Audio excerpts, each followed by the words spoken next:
የእስራኤሉ ጠቅላይ ሚኒስትር ቤንጃሚን ኔታንያሁ በፖለቲካ ሕይወታቸው እጅግ ፈታኝ ወደሆነ ምዕራፍ ተሸጋግረዋል። ጉዳዩ ከፍርድ ቤት አልፎ አሁን ወደ ፕሬዝዳንቱ ቤተ መንግስት የገባ ሲሆን ጠቅላይ ሚኒስትሩ በይፋ ከክስ ነፃ ሆኜ ምህረት ይደረግልኝ ሲሉ ተማጽነዋል። ይህ ጉዳይ እስራኤልን ለሁለት የከፈለና ዓለም አቀፍ መነጋገሪያ የሆነ ክስተት ሆኗል። ኔታንያሁ በእንግሊዝኛ ባሰራጩት አዲስ የቪዲዮ መልእክት ላይ እየተካሄደባቸው ያለው የሙስናና የስልጣን መባለግ ክስ ፍትህን መሰረት ያደረገ ሳይሆን ሙሉ በሙሉ ፖለቲካዊ እንደሆነና እሳቸውን ከስልጣን ለማውረድ የተጠነሰሰ ሴራ እንደሆነ በምሬት ተናገሩ። ጠቅላይ ሚኒስትሩ ንግግራቸውን ሲቀጥሉ አቃቤ ሕጎች እሳቸውን ለማጥቃት ሲሉ የሀገሪቱን ጥቅም ወደ ጎን እንደተውና ክሱ ጸረ እስራኤል አቋም እንደሆነ ጠንከር ባለ ቃል ገልጸዋል። በተለይም የተመሰረተባቸው ክሶች አስቂኝ፣ መሰረተ ቢስና ኮሜዲ ሲሉ ያጣጧል ሲሆን አንዱን የክስ መዝገብ የባግስ ባኒ የካርቱን ፊልም አይነት የውሸት ክስ ሲሉ ሰይመውታል። እንደ ኔታንያሁ አባባል የፍርድ ሂደት ዓላማው እውነትን ማውጣት ሳይሆን በህዝብ የተመረጠን መሪ በፍትህ ሽፋን ለመፈንቀል የሚደረግ ሙከራ ነው። ነገሩን ይበልጥ ያወሳሰበው ደግሞ የአሜሪካው ፕሬዝዳንትና የኔታንያሁ የቅርብ ወዳጅ ዶናልድ ትራምፕ ወደ ጉዳዩ መግባታቸው ነው። ዶናልድ ትራምፕ ኔታንያሁ ለእስራኤሉ ፕሬዝዳንት አይዛክ ሄርዞግ ያቀረቡትን ይፋዊና ምስጢራዊ የምህረት ጥያቄ ደብዳቤ በማህበራዊ ድረገጻቸው ላይ በይፋ በመለጠፍ ዓለምን አስገርመዋል። ትራምፕ ይህንን ያደረጉት ወዳጃቸው ኔታንያሁ የደረሰባቸው ነው ያሉትን የፖለቲካ ጥቃት ለማጋለጥና ለአጋራቸው ድጋፍ ለመስጠት እንደሆነ ተገልጿል። የትራምፕ ጣልቃ ገብነት ጉዳዩን ከእስራኤል የውስጥ ጉዳይ አውጥቶ ወደ ዓለም አቀፍ የዲፕሎማሲ ውዝግብ ቀይሮታል። ይሁን እንጂ የኔታንያሁ የምህረት ጥያቄ በእስራኤል ሕዝብ ዘንድ ከፍተኛ ቁጣን ቀስቅሷል። የወጡት የሕዝብ አስተያየቶች መለኪያዎችና ሰልፎች እንደሚያሳዩት አብዛኛው የእስራኤል ሕዝብ ለጠቅላይ ሚኒስትሩ ሙሉ ምህረት እንዲደረግ ፈጽሞ አይፈልጉም። ተቃዋሚዎች እንደሚሉት ሕግ በሁሉም ላይ የበላይ መሆን አለበት። ጠቅላይ ሚኒስትሩ ወንጀል ከሰሩ እንደ ማንኛውም ዜጋም በሕግ ሊጠየቁ ይገባል እንጂ ከፍርድ ቤት ለማምለጥ የፖለቲካ ስልጣናቸውን መጠቀም የለባቸውም በማለት ከፍተኛ ተቃውሞ እያሰሙ ነው። በአሁኑ ሰዓት በእስራኤል ውስጥ ያለው ሁኔታ ውጥረት የነገሰበት ነው። በአንድ በኩል ኔታንያሁና ደጋፊዎቻቸው ክሱ የግራ ዘመን ፖለቲከኞችና የሚዲያ ሴራ ሲሉ፣ በሌላ በኩል ደግሞ ተቃዋሚዎችና የህግ ባለሙያዎች የዲሞክራሲ ፈተና፣ ማንም ከህግ በላይ መሆን የለበትም እያሉ ነው። ሚዲያዎች፣ ፖለቲከኞችና የህግ ባለሙያዎች እርስ በርስ እየተወነጃጀሉ ሲሆን የፕሬዝዳንት አይዛክ ሄርዞግ ውሳኔ ምን ሊሆን ይችላል የሚለው ጉዳይ በጉጉት እየተጠበቀ ነው።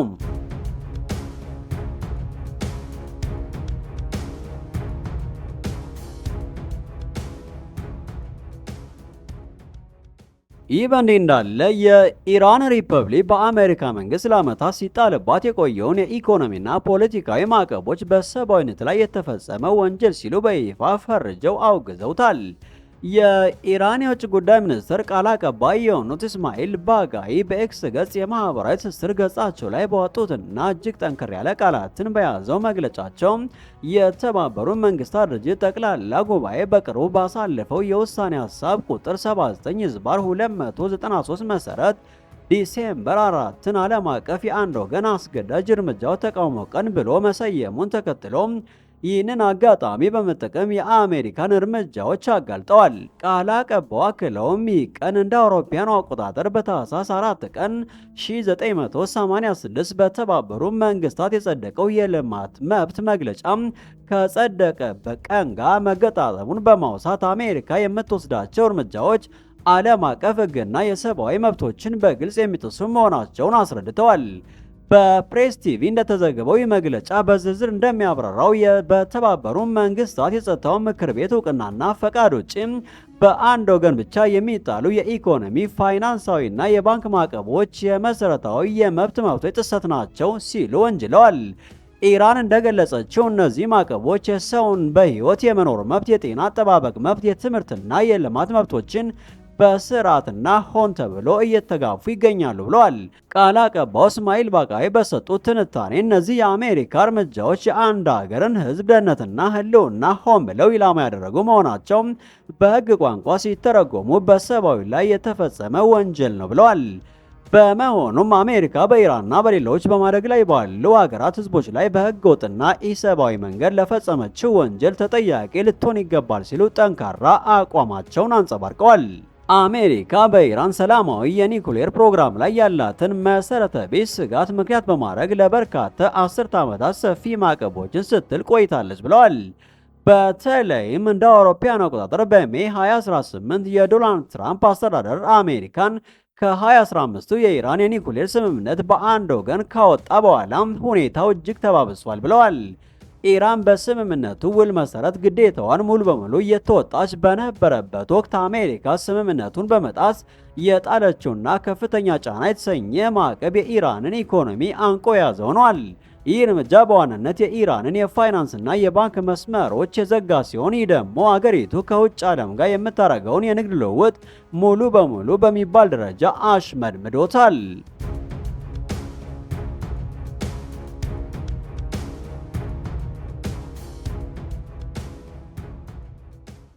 በመጨረሻም በሩሲያና ዩክሬን ጦርነት ዙሪያ እጅግ አሳሳቢና ወሳኝ የተባለ ሰበር መረጃ ወጥቷል።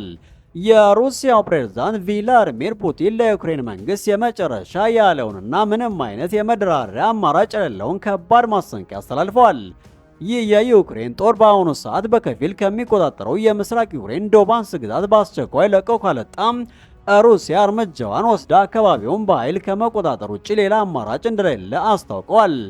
ፕሬዝዳንት ፑቲን ከኢንዲያ ቱዴይ ጋር በነበራቸው ቆይታ በሰጡት ጠንካራ መግለጫ ምርጫው ሁለት ነው፣ ወይ እነዚህን ግዛቶች በኃይል ነፃ እናወጣለን አሊያም የዩክሬንን ጦር በገዛ ፍቃዱ ለቆ ይወጣል ሲሉ የተናገሩ ሲሆን ሞስኮ በአሁኑ ሰዓት 85 በመቶ የሚሆነውን የዶንባስ ግዛት በእጇ ያስገባች ቢሆንም ቀሪውን የዩክሬን ኃይል ለማስወጣት የማያዳግም እርምጃ ለመውሰድ መዘጋጀቷን አመላክተዋል።